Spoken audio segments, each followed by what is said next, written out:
नमस्कार दोस्तों, स्वागत है आप सभी का अपने YouTube channel S for study में। दोस्तों, आपका अपने YouTube channel S for study में बहुत बहुत स्वागत है।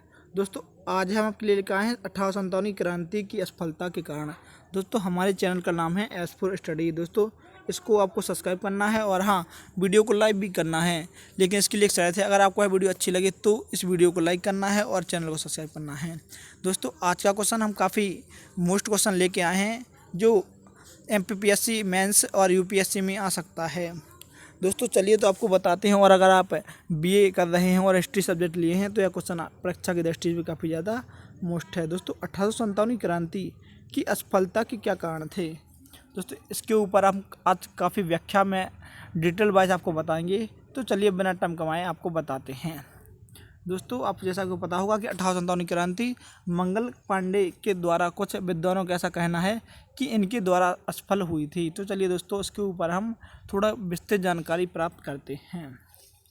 दोस्तों, 1857 में अत्यंत गोपनीय तरीके से ब्रिटिश राज्य से जिस संघर्ष और सफलता की योजना बनी थी वह समाप्त हो गई तथा अंग्रेजों के बाहर जाने के बजाय उनका राज्य और अधिक सुदृढ़ हो गया। अतः विद्वानों ने इसकी असफलता पर विचार किया और इसके निम्नलिखित संभावित कारण बताए।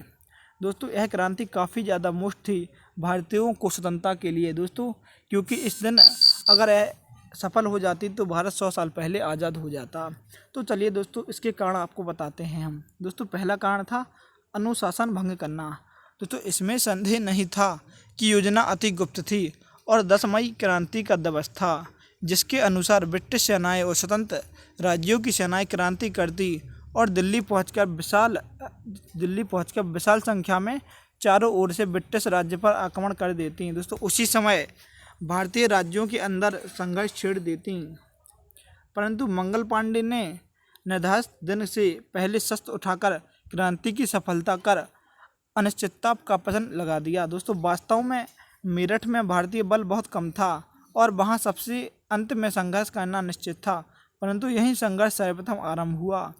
इससे एक और अंग्रेज तैयार हो गए और शीघ्र समाचार सेवा ने सभी स्थानों पर समाचार भेजे।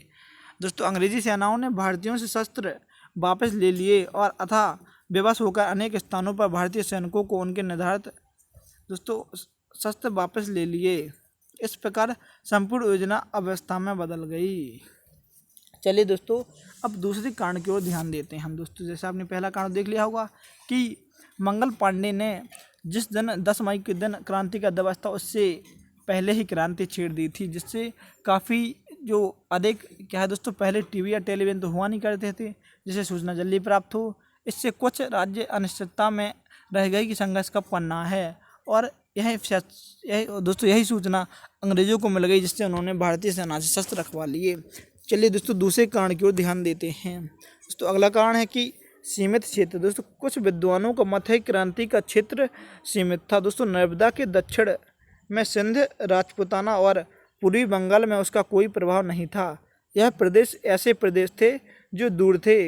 इसमें केवल पंजाब ही ऐसा था जो सहयोग प्रदान कर सकता था, परंतु सिखों ने इस समय अंग्रेजों का साथ दिया और अधिकांश को शस्त्रहीन करवा दिया था। परंतु विद्वानों इस असफलता के कारण एकमत नहीं हैं। उनकी दृष्टि में अनुशासन और संगठन आवश्यक था। दोस्तों क्या है कि सब विद्वानों के अलग अलग तर्क होते हैं, तो हम सबको तर्कों को मिलाकर ही एक लास्ट में दोस्तों एक मेन पॉइंट के ऊपर निकलेगी कि असफल जो 1857 क्रांति थी वो असफल क्यों हुई थी। चलिए आगे बढ़ते हैं।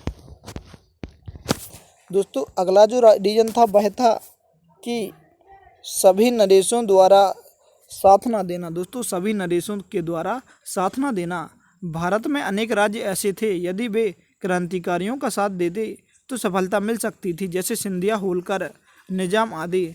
यहाँ के शासक अल्पवयस्क, अयोग्य और पूर्ण रूप से अंग्रेजों के गुलाम थे तथा यहाँ ब्रिटिश सेनाएं और रेजिमेंट बैठे थे, अतः यह पूर्ण रूप से असमर्थ और बेखबर थे। दोस्तों, क्या है, हमारे देश ने काफ़ी लोगों ने बहुत गद्दारी की थी, उसका भी एक बहुत चिन्ह है दोस्तों, क्योंकि अगर भारत पहले ही एक हो जाता तो अंग्रेज भारत में कब्जा नहीं कर पाते और हम काफ़ी पहले ही आज़ाद हो जाते।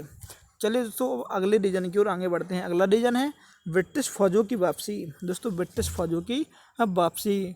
भारतीयों ने ऐसा समय देखकर क्रांति की थी जब ब्रिटिश सेनाएं क्रीमिया, चीन, फारस के युद्धों में व्यस्त थीं। परंतु क्रांति होते ही यह सभी युद्ध समाप्त हो गए अतः ब्रिटिश सरकार ने पूरा ध्यान भारत में क्रांतिकारी दमन पर लगाया और अधिक से अधिक फौजी भारत में आ गईं। दोस्तों यह भी एक असफलता का प्रमुख कारण था। और दोस्तों चलिए जानते हैं पांचवा कारण क्या था। राष्ट्रीय भावना का अभाव। दोस्तों राजा और नवाब युद्ध में आए अवश्य, परंतु उसमें राष्ट्रीय भावना की कमी रही। एकत्रित होकर आक्रमण कर देने से सफलता की आशा करना व्यर्थ था। एकत्रित होकर आक्रमण करने में भारतीय 1765 में भी पहले हार चुके थे। अतः स्वार्थों को छोड़कर राष्ट्रीय भावना से संघर्ष करने पर जनता का भी पूर्ण सहयोग मिलता, परंतु इस भावना के प्रचार प्रसार में कमी रही तथा संघर्ष के बाद किसी राज्य का और किस राजा का क्या होगा की चिंता संघर्ष में बनी रही। जबकि दूसरी ओर अंग्रेजों में राष्ट्रीय भावना आरंभ से ही थी अतः संकट काल में भय अधिक बढ़ जाती अतः पराजय का यह प्रमुख कारण था। दोस्तों क्या थी कि यह संगठन में काफ़ी अलग अलग लोग थे, जैसे कि सिंधिया होलकर, इनको अपनी सत्ता पर अधिक ध्यान देना था कि अगर संघर्ष हुआ तो इसके राज्य का क्या होगा, उनके राज्य क्या होगा। तो ऐसा तो पहले से चला आ रहा है, सभी ने अपने स्वार्थ के बारे में ज़्यादा ध्यान दिया। चलिए अगले कारण की ओर आगे बढ़ते हैं। दोस्तों अगला कारण था और लास्ट कारण की अप्रामाणिक कारण। दोस्तों कुछ स्वदेशी और विदेशी विद्वानों ने ऐसे कारण भी गिनाए हैं जिन पर सामान्यतः विश्वास नहीं किया जा सकता। इन कारणों में अंग्रेजों को अच्छे सेनापति तथा उनके पास श्रेष्ठतम आधुनिक साधनों की संपन्नता और भारतीयों में नेतृत्व का अभाव आदि बताए गए हैं, परंतु निम्न कारणों से कारण गलत लगते हैं, जैसे हैवेलॉक को नर्मदा पर कोई साधन न मिलना। भारतीय नेतृत्व की क्षमता और प्रभाव स्पष्ट है। सेलिसबरी ने इस व्यापक और शक्तिशाली आंदोलन बताया अतः किसी भी रूप में अंग्रेज अच्छे सेनापति नहीं हैं। पराजय का एक अनुमानित कारण यह भी बताया जाता है कि योजना निर्माताओं ने बंगाल, मद्रास और बम्बई के केंद्रों पर आक्रमण करने की योजना नहीं बनाई। दोस्तों क्या है, पहले यह 3 रेजिमेंट थी, बंगाल, बम्बई और मद्रास। दोस्तों इन पर उन राज्यों ने आक्रमण करने की योजना नहीं बनाई। दोस्तों अगर यह वीडियो आपको अच्छी लगी तो प्लीज़ वीडियो को लाइक कीजिएगा और चैनल को सब्सक्राइब कीजिएगा। दोस्तों धन्यवाद। दोस्तों thank for watching my video.